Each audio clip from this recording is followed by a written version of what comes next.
Liberando su potencial. Hablando de potencial humano, ¿alguna vez se han preguntado a qué se debe la gran disparidad de resultados y desempeño entre una persona y otra?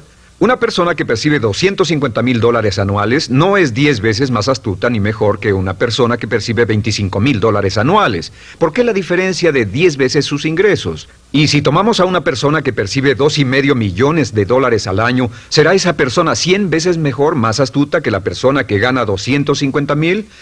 Imposible. En un estudio reciente de coeficiente intelectual probaron a 1,000 personas de una cierta población y llegaron a la conclusión de que la mejor persona entre los 1,000 solo era 2,5 veces más astuta que la persona de menor coeficiente intelectual. Solo 2,5 veces la disparidad, y tal vez eso sea con toda la población.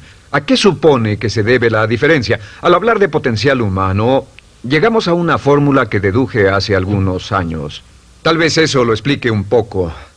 La fórmula comienza con lo que llamamos AI, o sea, atributos innatos, las cualidades, la inteligencia, la habilidad, el temperamento, cosas con las que se nace que no pueden cambiarse mucho. Además de los atributos adquiridos. Estos atributos son muy importantes, son su educación, su capacitación, sus capacidades, su experiencia, conocimiento, sabiduría, etcétera, multiplicado por A, que es su actitud, es igual al potencial humano individual o al desempeño humano individual o resultados individuales humanos. Ahora, de estos tres, los atributos innatos se traen desde el nacimiento. Los adquiridos pueden cambiarse, pero se necesita cierto tiempo para ello, aunque a veces cambiamos muy rápidamente. Cierta información valiosa puede cambiar dramáticamente su eficacia, pero las actitudes pueden aumentarse o disminuirse dramáticamente en segundos. Cada vez que mejoramos nuestra actitud, multiplicamos todas nuestras capacidades. Una actitud ha sido llamada acertadamente el lenguaje más importante del ser humano, la palabra más importante del idioma en el humano. Todo lo que hacemos en la vida, según un estudio en Harvard entre estudiantes ejecutivos, será en un 85% de actitudes.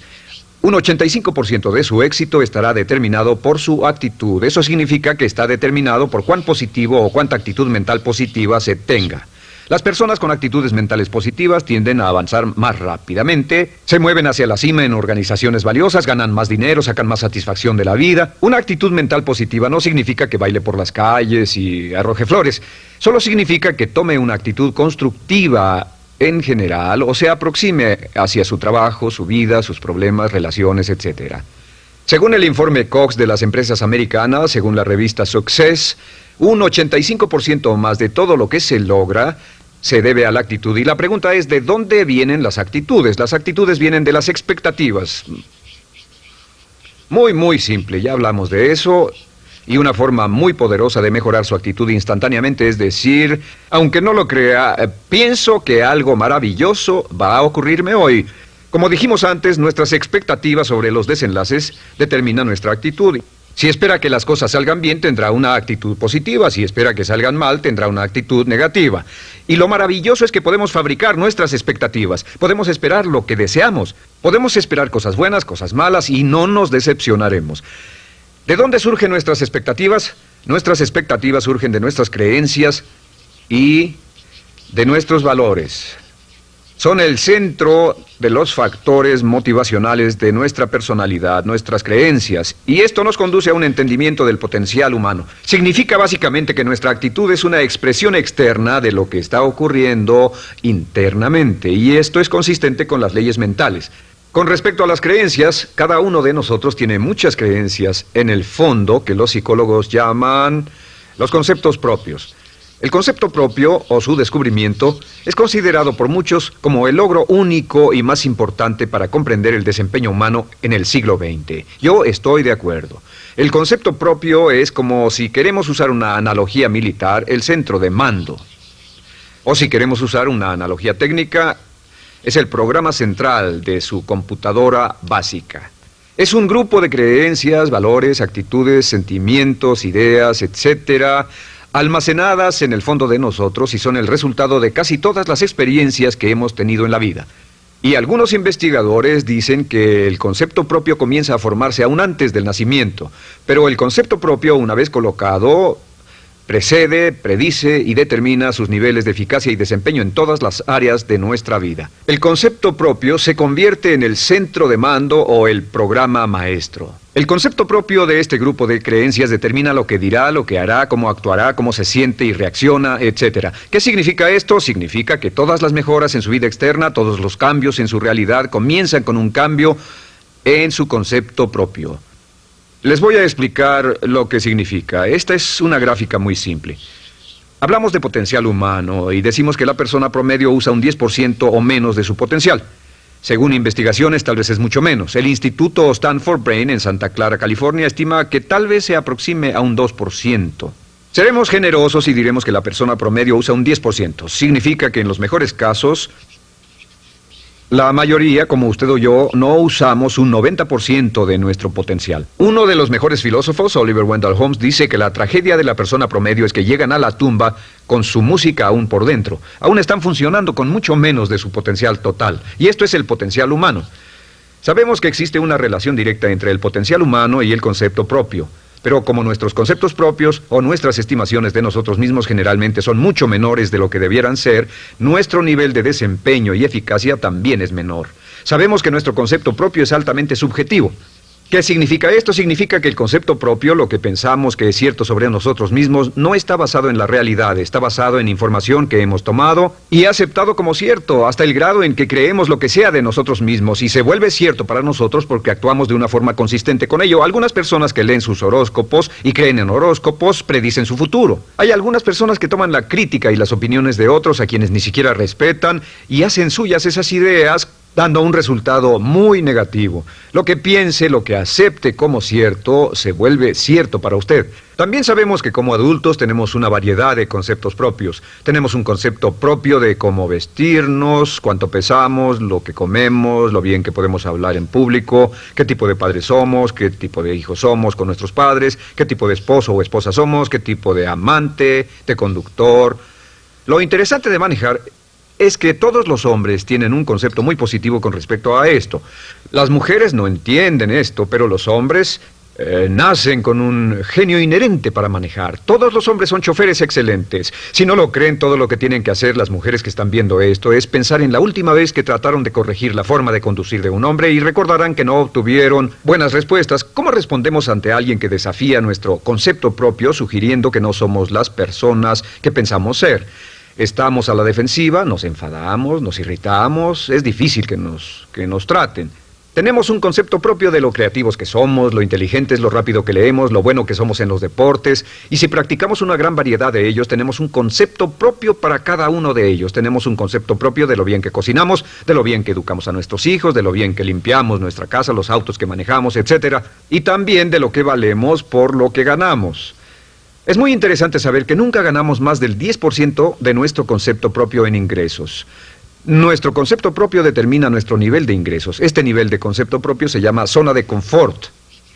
Y aunque querramos más dinero, veremos que la tendencia humana natural de todas las actitudes es luchar por lograr entrar a la zona de confort y luego quedarnos ahí. Si ganamos un 10% por encima de nuestro concepto propio de ingresos, tendremos una necesidad imperante de deshacernos de ese dinero. Lo donaremos, lo gastaremos en forma extravagante y hasta lo perderemos si recibimos demasiado. Las personas que ganan la lotería siempre están quebradas a los 2 o 3 años. Queman el dinero porque ese dinero está más allá de su concepto propio. Si gana 10% o menos de su nivel de concepto propio, se descubrirá luchando, trabajará más duro, más tiempo, pensará en forma más creativa, buscará diferentes formas para aumentar sus ingresos o sus segundos ingresos. La única forma de mejorar cualquier parte de su vida, incluyendo sus ingresos, es aumentando el nivel del concepto propio de sus ingresos, comenzando a pensar en usted como si estuviera ganando más dinero. Si quiere bajar de peso, la única forma en que podrá lograrlo es pensando en que está delgado. Piense en usted mismo como una persona más delgada. Si quiere volverse una persona más popular, más amorosa, más feliz o más sana, comience a pensar una y otra vez en esas cosas hasta que se vuelvan parte de su nuevo concepto propio. Hablaremos de eso más adelante. Es una parte esencial de la programación de su mente hacia el éxito. Su concepto propio global está determinado por el promedio de sus conceptos propios en las áreas que considere importantes. Ahora, su concepto propio está formado de 3 partes críticas. La primera parte del concepto propio es el ideal propio. El ideal propio es la persona que más desearía ser, es su idea de lo que constituye un ganador, es su visión ideal de lo mejor que puede ser usted. Nada más, una de las cosas que sabemos de las personas con éxito es que las personas con éxito tienen ideales propios muy claros, ideales claros de quién quieren ser en el futuro. Las que no tienen éxito tienen ideales muy vagos. El número 2 es la autoimagen. La autoimagen es como un retrato de cómo se ve a sí mismo y lo que piensa de sí mismo. La autoimagen es el espejo interno, es como se percibe a sí mismo ahora en su desempeño actual, en forma cotidiana. La tercera parte es su autoestima. Su autoestima es cómo se siente consigo mismo. Cómo se siente consigo mismo es la fuerza motriz, el motor, la fuerza poderosa dentro de su subconsciente. Es la fuerza de energía dentro de su concepto propio y determina casi todo lo que le pasa. La mejor definición de autoestima es cuánto se agrada a sí mismo. Cuánto se agrada a sí mismo como esposo, cuánto se agrada a sí mismo como empleado, cuánto se agrada a sí mismo como jefe, como inversionista, como orador profesional, como atleta, etcétera. Según se agrade a sí mismo, su nivel de autoestima, su sentimiento emocional global respecto a cualquier área de su vida, determina su desempeño y su eficacia en dicha área. Lo sorprendente es que se convierte en lo que piensa, su concepto propio es maleable, su autoestima puede formarse repitiendo una y otra vez, me agrada mi persona, me agrada mi persona, me agrada mi persona.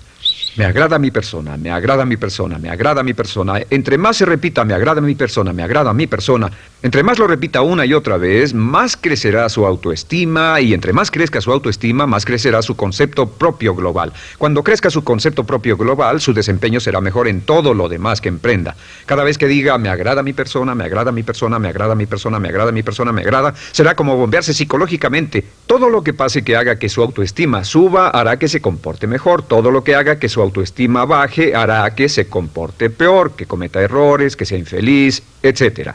Un punto crítico de agradarse a sí mismo, sobre autoestima y agradarse a sí mismo, es que, número 1, nunca puede querer a nadie más de lo que se quiere a sí mismo.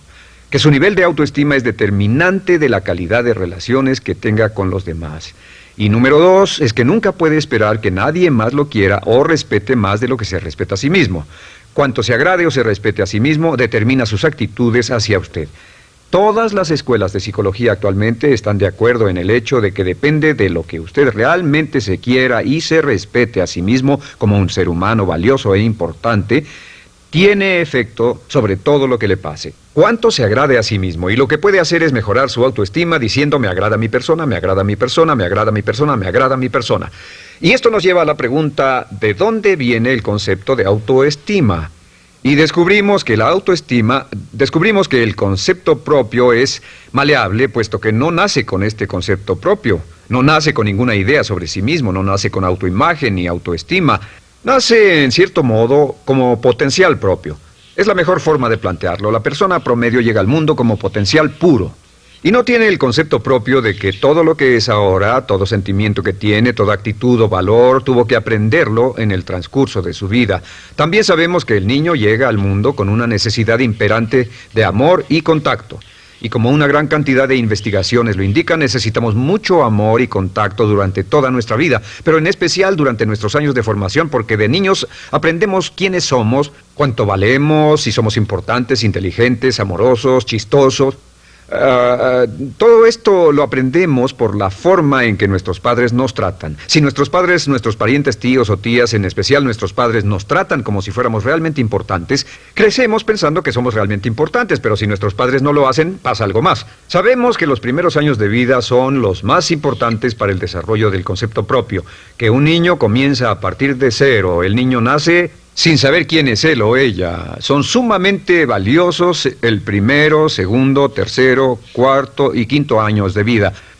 Algunos psicólogos pensaban que eran los 5 primeros años, pero ahora dicen que son los 3 primeros años. En sus 3 primeros años de vida el niño aprende quién es y dicen que si se les da suficiente cantidad y buena calidad de amor en los 3 a 5 primeros años, los prepara usted de por vida. Los coloca en una base sólida de autoestima y confianza en sí mismos, valor e importancia realmente. Existe una relación directa entre la calidad y la cantidad de amor y el desarrollo de una personalidad sana.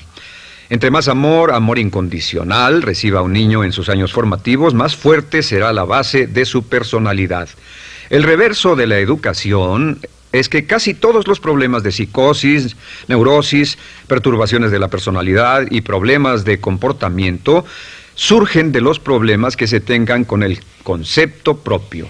Ahora observemos a los adultos. Aquí está nuestra personalidad adulta. Si nos observamos, podemos llegar a reparar nuestras bases, por así decirlo, repitiéndonos una y otra vez: me agrada mi persona, me agrada mi persona, me agrada mi persona, y llevamos ese concreto reparador hacia la base de nuestra personalidad. Los niños necesitan el amor como las rosas necesitan la lluvia. Los niños que carecen de amor a menudo mueren por escasez de amor. Es una enfermedad llamada marisma. Ahora, ¿qué más sabemos sobre los niños? Sabemos que los niños llegan al mundo con dos atributos notables. El primero es que no sienten temor. Los niños nacen sin temores. No temen a nada excepto a caerse y a los ruidos fuertes. Y esto se expresa en sus actitudes: yo puedo.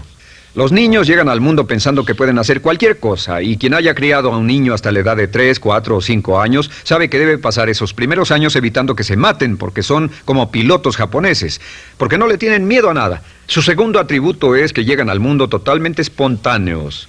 Dicen lo que quieren, hacen lo que quieren, son totalmente desinhibidos. Totalmente. Ellos no temen hacer nada de lo que desean, y esto se expresa en su actitud: no quiero. No tengo que hacerlo. Si ha tratado de controlar a un niño, lo habrá visto. Lo primero que dicen cuando comienza a darle órdenes, lo primero que aprenden es: no tengo que hacerlo. Claro, a veces cambiamos sus mentes de una u otra forma, pero estos son los dos atributos con los que los niños llegan al mundo. Llegan al mundo sin temores y desinhibidos. ¿Qué significa esto? Significa que nuestro derecho innato natural es no ser temerosos y ser desinhibidos. Y solo cuando podemos crear la misma situación en nuestra vida adulta, cuando no tememos y somos desinhibidos, nos sentimos a gusto con nosotros mismos. Las mejores organizaciones, las mejores compañías son las que crean un ambiente donde nos sentimos sin temores y sin reservas para ser nosotros mismos y para hacer lo mejor de nosotros. Al crecer descubrimos que los niños aprenden de dos maneras. La primera es por imitación.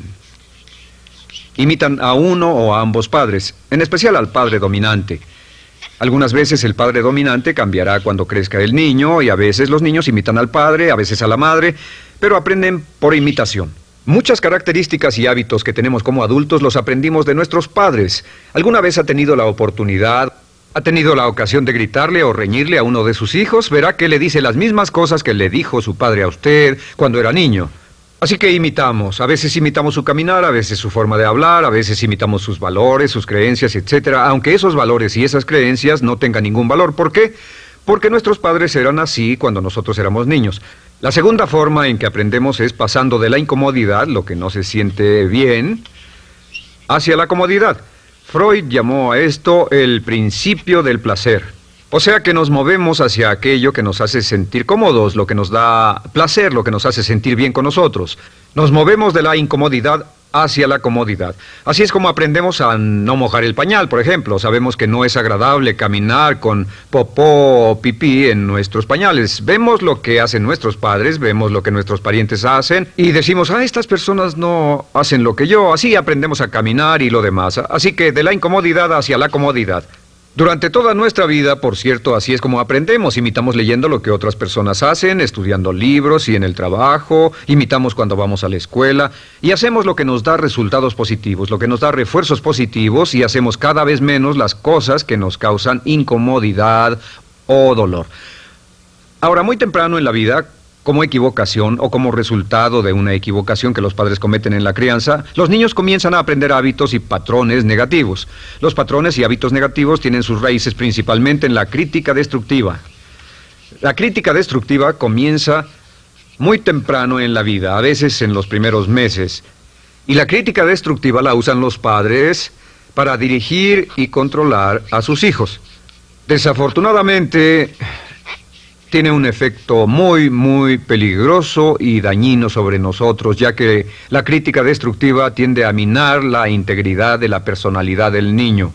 Muchos de nosotros, incluyéndome a mí y a muchos de ustedes, nos hemos visto minados y heridos por la crítica destructiva más que todas las guerras en la historia. Ahora, como resultado de la crítica destructiva, comenzamos a desarrollar hábitos y patrones negativos. Los patrones de hábitos negativos son respuestas condicionadas hacia los estímulos.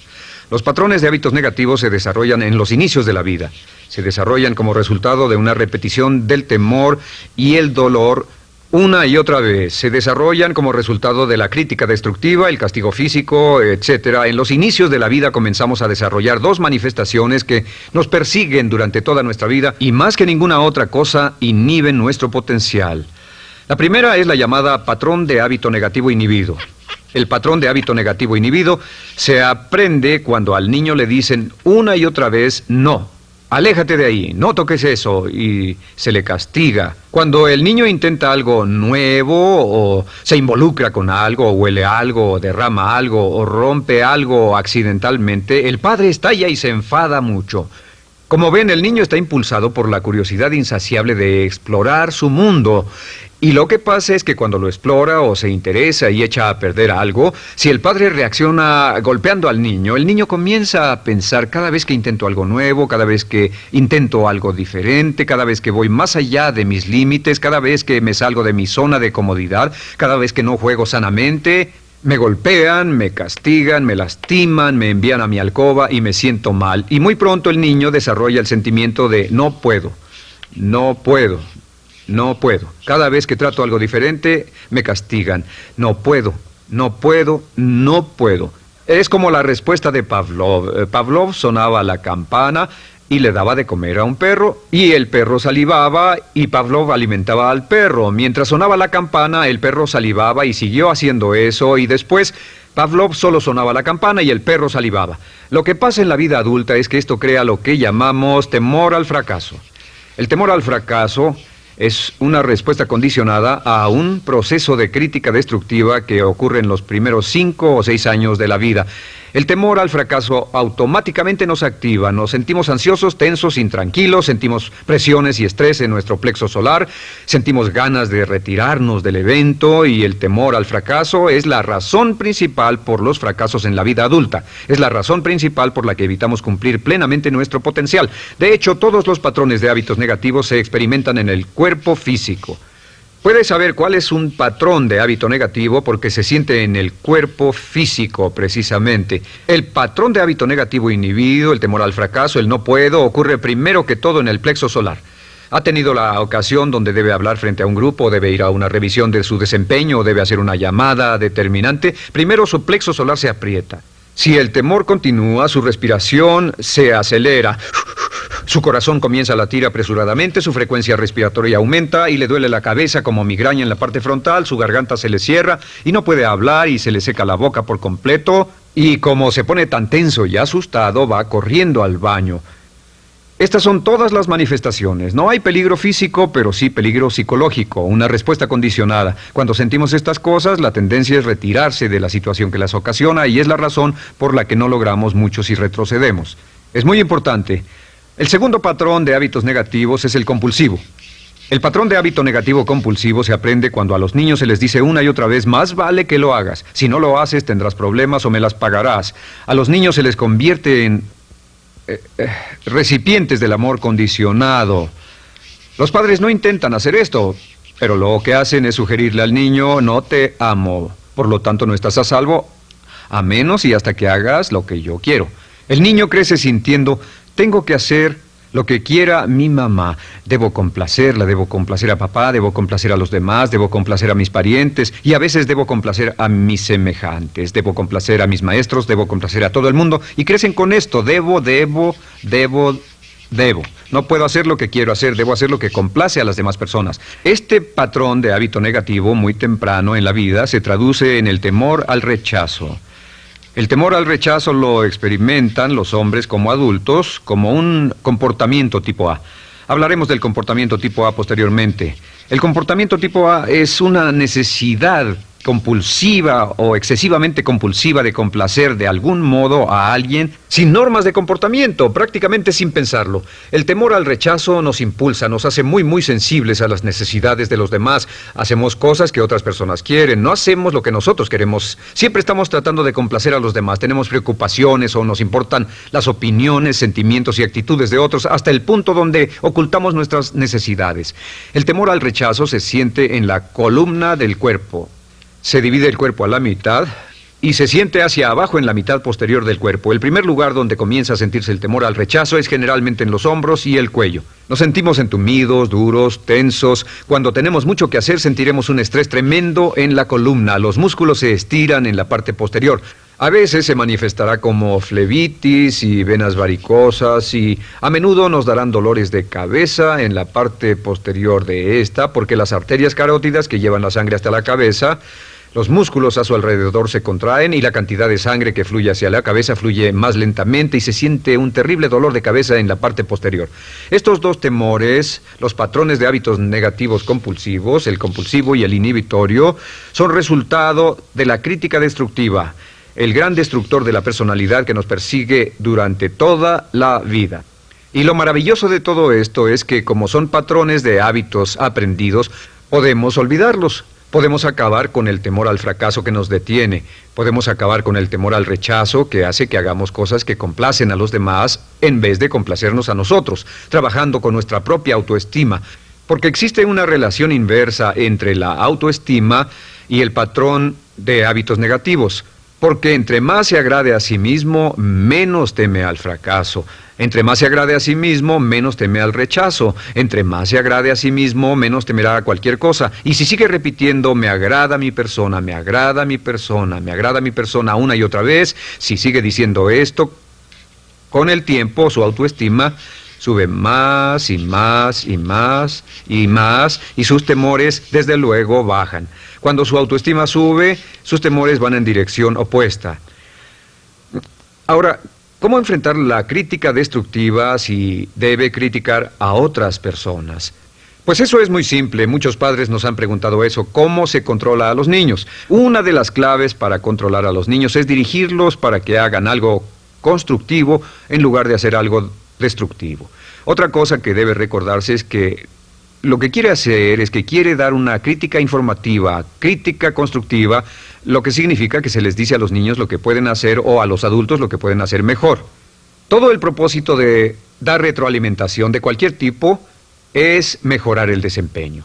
Si es padre o si es jefe o si es una persona en una relación, si una persona está haciendo algo malo o inadecuado, todo el propósito de darles cualquier tipo de retroalimentación es para que puedan hacerlo mejor. Sin embargo, existe una relación directa entre la autoestima y la crítica destructiva. Cada vez que se critica a una persona, su autoestima baja. Y cada vez que su autoestima baja, su habilidad para desempeñarse baja. Si critica a una persona en forma destructiva demasiado tiempo, llegará a un punto donde no intentarán nada. Se convierte en lo que llamamos hipersensible. Un adulto hipersensible es aquel que no puede aceptar críticas de nadie. Un adulto hipersensible es una persona que está muy tensa, ansiosa, si siquiera sugiere que no está haciendo lo correcto. Si trata con un adulto hipersensible, la clave es sentarlo y recordar 4 cosas. Número 1, comenzar con alabanzas. Número 2, proteja la autoestima de la persona a toda costa. Número 3, discuta el desempeño y no a la persona. Hable del comportamiento más que de la persona.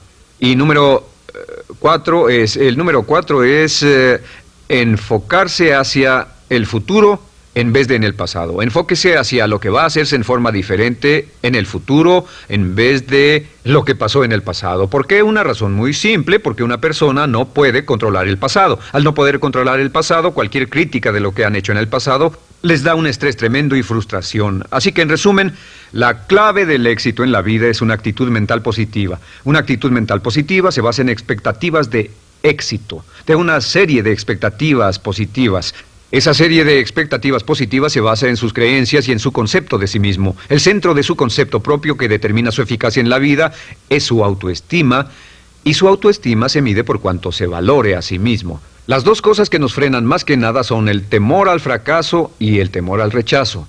Y uno de nuestros secretos centrales de éxito es este: Conviértase en un organismo generador de autoestima perpetua. Haga continuamente cosas para usted mismo, hacia sí mismo en su vida, que hagan que se agrade a sí mismo, que se ame, que se acepte, que se respete, que hagan que se sienta fantástico con usted mismo. Si es un jefe o un padre, no olvide que la clave para el máximo desempeño en su hogar y en su trabajo es hacer que las personas se sientan maravillosamente consigo mismas. Entre mejor se sienta consigo mismo y más se agrade, más probable será que logre que las personas a su alrededor lo quieran, lo acepten, lo respeten, se respeten